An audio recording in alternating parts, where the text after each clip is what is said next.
Hello everyone, how are you doing? I'm doing pretty good. I recently started watching the new season of Baki Do, and I realized I hadn't watched the previous season, Son of Ogre Season 2, so I went on a bit of a Baki binge and truly came to enjoy this anime on a whole new level. Low stakes, high energy, dramatic as hell, it's wonderful. And by low stakes, I mean it's mostly fighting for the love of the game and not to prevent death or destruction or the end of the world or anything. Never have I spoken out loud to the characters on screen so often. And never did I think I would utter the sentence, "No, Katsumi, don't let him eat you."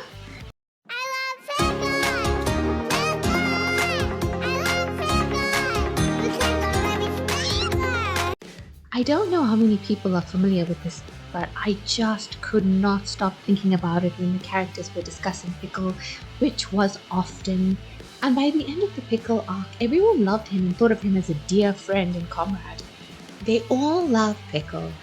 I hope he's living his best life eating crocodiles in the sewers. In a strange, convoluted Baki way, a character like Pickle makes perfect sense. Things have to keep leveling up. They need stronger and stronger opponents. They fought famous fighters, the children of famous fighters, dangerous escaped convicts who desire combat so deeply that's the sole reason they escaped from prison in the first place, giant African elephants and giant polar bears. So who can they fight next? It can only be an insanely powerful caveman who eats dinosaurs. Which brings me to the wonderful world of Baki science. Look, he stopped bleeding! In boxing, when a fighter is cut, a hemostat is often used to stop the bleeding. But there's one thing even more effective at stopping the flow of blood: the determination to fight. The most fundamental principle of Baki science is that if it sounds cool, it's 100% possible. Just think different, guys. Open your minds. If it sounds unlikely to you, you're just not destined for greatness. Not like Baki Hanma, whose brain is unlike any other and resembles the face of an ogre or an oni, much like his dad's back. And of course, Pickle the caveman. How cool is the idea of a caveman who is strong beyond our comprehension because he lived during the time of dinosaurs, predators unlike anything that exists today. And not only did he survive, he thrived. He ate those predators with his bare hands. How cool is that?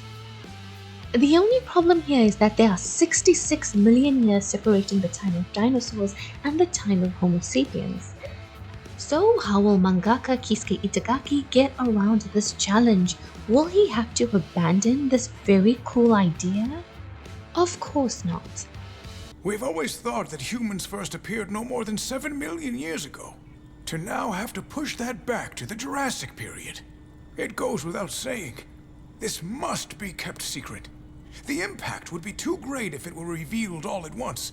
The scientists were just wrong, guys. Humans and dinosaurs did in fact exist at the same time.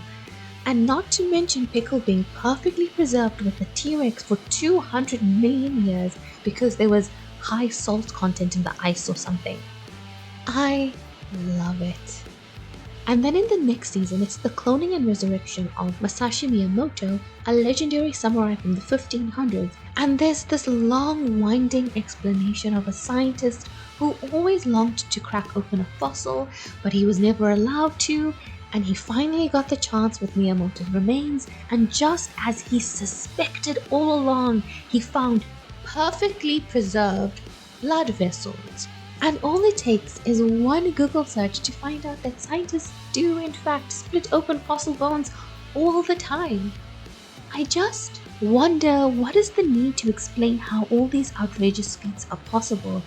It's the need for a logical explanation that tickles me. This is anime. It is a ridiculous anime. Just have it be beyond reality. You don't need to somehow explain it within the rules of the ordinary world. One thing I did quite enjoy is Baki having a sixth sense that allows him to detect when a new worthy opponent has spawned into existence. And then there's stuff like this. It was a strange sight. The man was merely walking down the street, and yet all around him, people were stopping in their tracks. Imagine a young impala. He's alone, walking through the African savannah, when suddenly, and unfortunately for him, he comes across a young cheetah. His situation is so desperate that his entire body freezes, trembling, and he can't take a single step. It was a similar thing that was happening here. They didn't know a thing about this man, but 60 trillion cells in their bodies reacted before their minds could even tell them why.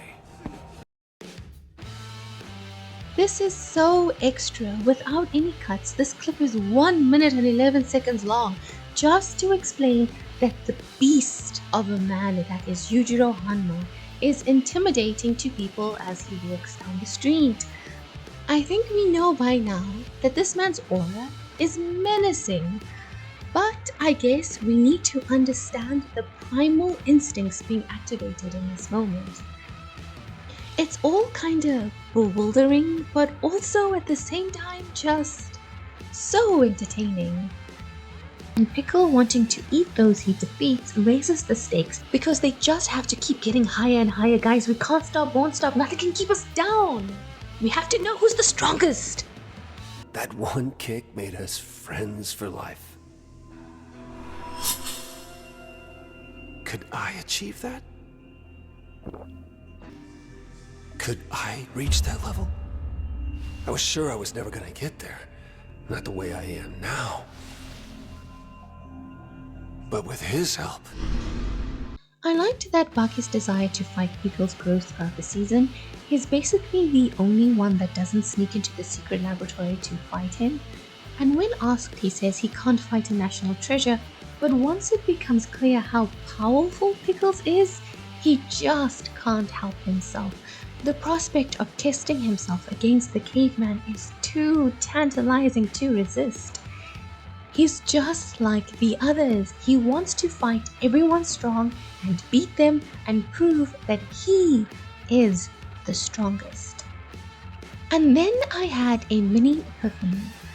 They're all out of their minds. Baki, Yujiro, Doppo, Retsu, Katsumi, all of them are insane. I'm not sure how much more of this I can take. I mean, can you believe this? I'm gonna get to go in the ring and slug it out with an unfathomably powerful opponent! Like you said, we haven't even seen his full potential. We don't know how strong he is or what he's capable of doing. Well, now we'll find out, because I'm gonna get to fight him! And let's not forget, Tokugawa, what if you were to feed me to Pickle? Doppo even did maths to calculate how blessed they are to be alive and fit at the same time as Pickle's re-emergence from the ice. How lucky they are to have the opportunity to fight this beast. Got these men feeling thankful to be alive. I would have liked to see Yujiro take on Pickle, but Baki versus Pickle was a great fight, and we see Baki's confidence shining through. I do enjoy his particular brand of arrogance, though I do not understand why he fell from the roof the second time. He just be doing things sometimes. There are a great many unpredictable actions and events in Baki.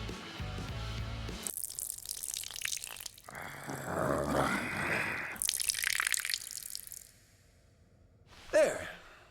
You see that, Pickle? I peed in 8 different spots. Since you've decided to cower in the shadows up there, I've marked this arena as my territory. The audacity! Another moment that was both unpredictable and shows how crazy they all are is when Yujiro used Baki as nunchucks and he's just banging his boy into things And all this while the others are watching in awe and envy. This is beautiful. I'm so jealous. What an incredibly trusting relationship. What a trusting relationship indeed. I'm not sure that is how I would describe it, but the thing is, I get it. In this exchange, Yujiro is demonstrating his immense power, and so is Baki. The fact that Baki doesn't die and doesn't break apart shows that he is strong too, and in a way they're both demonstrating their strength. Yujiro doesn't want to kill Baki, and so he's trusting Baki to not die. Baki even makes a little samurai figure for his father while the man's been slamming him into cars and roads. The evolution of this father-son relationship could be its own video. It is unbelievable and spectacular. And changing directions again, I got unnecessarily invested in Katsumi's fight with Pickle. He develops a whole new sonic punch, turning his bones into whips and all that jazz. We see his effort and dedication. Karate may not be 4,000 years old, but he is wholly dedicated to the martial art. And on the day of the fight, his mom is there and his other mom is there. All the Shinshinkai dudes are screaming in the stadium. The atmosphere was electric. There is the sense of honor and nobility in what Katsumi is doing. And he's able to get in some good knocks, breaking his hands and feet in the process. And then he destroys his arm doing the bone whip attack, and Pickle is seemingly out cold. And what an amazing accomplishment this is for Katsumi. Except He's only sleeping? It's plain to see that Katsumi's body has suffered grave damage. Attacking an animal that badly injured would be a waste of energy. By conserving his energy, Pickle is simply doing what comes naturally to him. I swear, this guy would just spawn out of the ether whenever an explanation for Pickle's behavior was required. And so, given that Pickle was sleeping, Katsumi accepted his loss and that he is now Caveman Dilla. And this is when I said, "Oh no, Katsumi, don't let him eat you." Old man Takagawa felt the same way and wanted to stop it, but Doppo stepped in to allow his son the honor of being eaten. But thankfully, Pickle was satisfied with just his arm and respected Katsumi too much to kill him. And all this just made Retsu feel so bad because by these same codes of honor, Pickle should have already pooped him out. Imagine feeling guilty because your opponent wasn't permitted to consume your entire body. And speaking of Retsu, take a shot every time he mentions that Kung Fu has been around for 4,000 years. I am so mad about what happens to him in this latest installment of Baki. I'm not gonna say what it is because it's still new at the publishing of this video, but these fights are not supposed to have lasting consequences, only scars and injuries that can be overcome through hard work and determination. After Katsumi's fight, Doppo and Yujiro have drinks and the ogre says, "You know, you failed your son." And Doppo agrees with him like, "Yeah, I think I was too easy on him." And Yujiro is like, "You should have done what I did and neglected your son and made him feel like he needed to earn your love and approval, and you should have kept him really separate from you and knowing that the only thing that you really valued about him was his strength. So if he didn't get stronger and stronger, then he would have never had a close relationship with you. That's what you should have done, you see? I have it all figured out." And Doppo is like, "Yeah, I know, I shouldn't have given him so much love and told him that I was proud of him and given him my Shinshinkai mantle. I should have rather neglected my child like he did you. He's too soft because he's so happy and loved. That was my biggest mistake." Like, they didn't use these exact words, but that's what they were saying to each other. And if we go back and we see Katsumi's fight, and he in his mind is like, "I have my parents, I'm so lucky that I had 4 parents, and I've been so blessed in life," and like, Baki would never say that, right? So perhaps he is soft. Maybe Katsumi could have won his battle against Pickles if only he had had a harder childhood and didn't feel like his father loved him and was proud of him. But Katsumi has grown a lot. He was kind of a little shit before, and so he has developed into like a much better man, karate guy. So I hope that Dogo is proud of that at least. Okay, so now I want to talk about the father-son fight.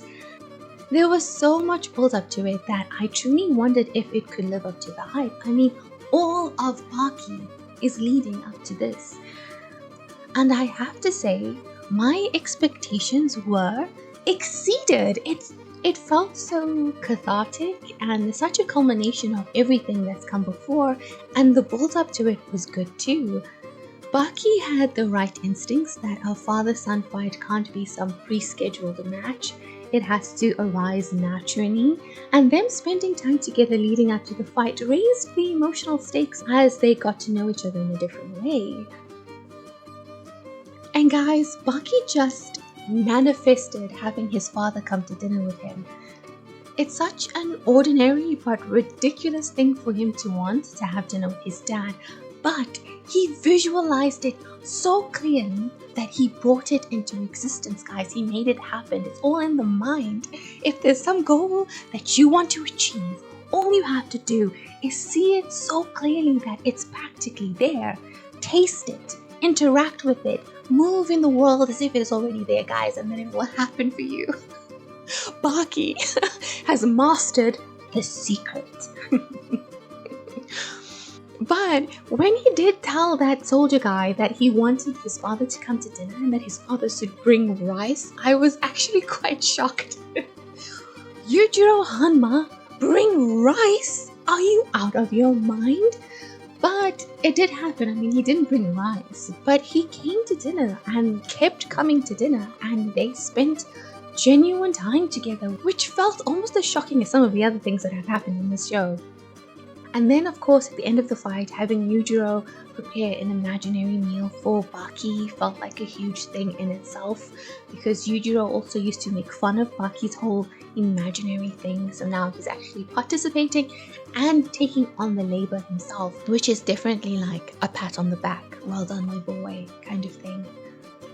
And in terms of the story leading up to the fight, we have Baki developing respect and admiration for his father as he himself fights stronger and stronger opponents, reckoning with the messed up relationship dynamics between his parents, and that maybe there was more going on there that he was able to see as a child at the time. And having Baki's want to fight Yujiro shifting kind of from just straight up revenge for killing his mother to wanting to do it for the love of the game, because he's a fighter, because Yujiro is the strongest, because he wants to know if he can do it, because he's been working at it for so long, because it would be so cool. Hearing her stand up to my father, it made me strong. Whatever strength I have, every last bit of it comes from those words of hers. That's what's driving you.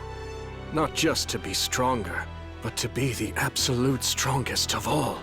I don't know about all that, but maybe. His fierce desire to surpass his father, to defeat his father. It wasn't to avenge his mother.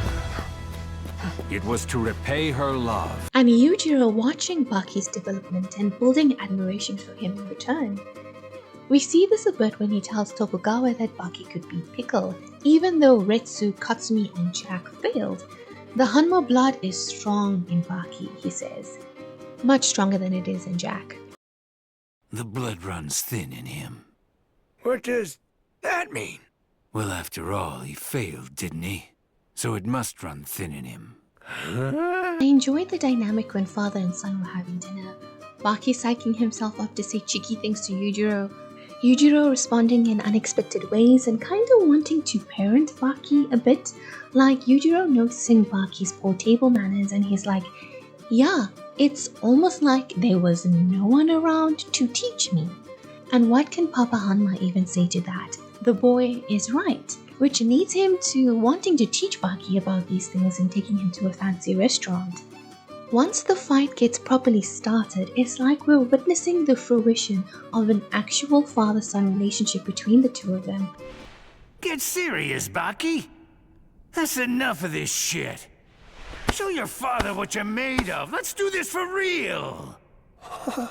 And because this is Baki, it has to be violent, bloody, and extreme. And all of that leads to revelations and emotional highs. These two beasts finally able to completely let loose and try everything they've ever wanted because they don't have to worry about killing each other. Finally, a truly worthy opponent. When Yujiro was impressed by Baki's performance and wanted to pat his son on the head, expressing pride and admiration for his son for the first time ever, Baki couldn't stop himself from crying, and that was a genuinely poignant and emotional moment for me. I really disliked Yujiro because it's wild that this is the first time he's ever said anything like this, considering all that Baki has accomplished so far. But at the same time, I'm glad that Baki is at least getting back from the ogre now. After this fight, no matter what happens, he will at least know that he met his father's expectations, that the man is genuinely impressed and proud of Baki and his techniques. And I think Cockroach-sama and Praying Mantis-sama would be proud too. And Doppo is in the crowd watching this fight thinking, man, this is what I was supposed to do. I should never have let my son know how much I loved him. And I am in no way excusing Yujiro's abusive behavior, but it's wild that everything he and Baki's mother did actually did result in producing the world's strongest fighter. And Yujiro really didn't hold back. He hit Baki with all of his strength. When he did that dress move and decided to start whacking Baki into whatever was close by, internally he's thinking to himself, protect yourself, Baki, don't die. He doesn't want his son to die. He wants his son to be able to take everything that he can give. And so he has to give it his all and just trust that his son can take it. And Baki mentions to Kozuwe that he wouldn't use the full force of his techniques on anyone other than his dad too, because he wouldn't want to kill them. The cockroach attack is just for his father. And the way that they show Baki melting in preparation for this attack was quite cool. Kinda gave me the heebie-jeebies though. It surprised me that this fight turned out to be so emotionally nuanced, as I did not expect that at all. It wasn't even about revenge or hatred. And poor Jack at home watching this fight like it was supposed to be me. And Katsumi like, is this what a father-son relationship is supposed to be? No, but maybe if you're trying to be the strongest in the world and surpass your father's incredible strength. Also, I laughed out loud when it clicked to me that Old Man Tokugawa is watching the fight with the Prime Minister of Japan. I suppose everyone loves a good fight. I also did not expect it all, but did enjoy that the spirit of Grandpa Hanma appears for a bit, though I didn't like the length of the cutaway giving his backstory. It kind of took away from the father-son fight in my opinion. And also are these archaeologists that we see in this Hanma tomb telling the story of Baki and Yujiro? Like, does this take place in the far future? Or are they implying that the Hanmas have been doing father-son fights for generations? And I just have to say that this depiction of the Oni-backed Hanma looks like he's twerking. Right? He's got his hands up on the wall, knees bent, and he's just throwing that ass. So yes, all in all, I really enjoyed the father-son fight. I liked the bonding and the ridiculousness of the fighting. The conclusion was heartfelt with both of them kind of admitting defeat to the other. Yujiro telling Baki he's the strongest, but Baki saying you did actually beat me because you could have ended me a few minutes ago. And sharing that imaginary meal together, so vivid that even the crowd can see it. Yujiro didn't bring rice, but he made miso soup, which is good too. You made the ogre, the strongest man on earth, go stand in the kitchen. There is no greater act of selfishness. Right here, claim the title of the strongest in the world! It was you looking down on me before you walked away. At that moment, I was as good as dead. The fact is, I lost. An interesting thing that happened in this season was me starting to like Yujiro. I mean, I liked him in a villain way before, but there was something that was happening that was making him likable in a protagonist kind of way, if that makes sense. Especially when he was meeting with Tokugawa and he can see that the man has like growths in his lungs, and he's like, you should really go to the doctor and get a physical. And he's saying that because he can see that the man is sick and he doesn't want him to be sick anymore. And it's good that we got to see that Tokugawa is cured at the end of this. But yeah, there was just something about Yujiro that was feeling more likable than in the past. And like in his mind, he really did just do what he believed was best to make Baki the ultimate fighter. Which is not good because Baki is a person, not like an occupation, I guess. Unless you want to see being this kind of fighter as more than just a job or whatever. But in a way, it shows that his like intentions were pure in a way. And I still don't think he's a good man. But like he thought that he was doing the right thing, I guess. But it was very selfish because he was doing the right thing for himself. It just so happens that Baki himself grew into that desire. He grew into the desire that Yujiro had for him, and he too gets this satisfaction and this feeling of greatness from being such a good fighter, and that he too wants to ascend to these god levels of martial arts. But if Baki never came into that himself, he would have just hated Yujiro forever. I had never watched the beginning of Baki when he was a kid, and so I'm currently watching through that, and I did not realize that Hanayama is 2 years older than Baki. They really don't seem like they're the same age. I was recently speaking to a friend who doesn't watch anime about Baki, telling her that Yujiro Hanma has a peace treaty with the United States government, and one time Baki kidnapped George Bush. She asks, why? Because he wanted to go to jail. Why did he want to go to jail? Because there was someone in jail he wanted to fight?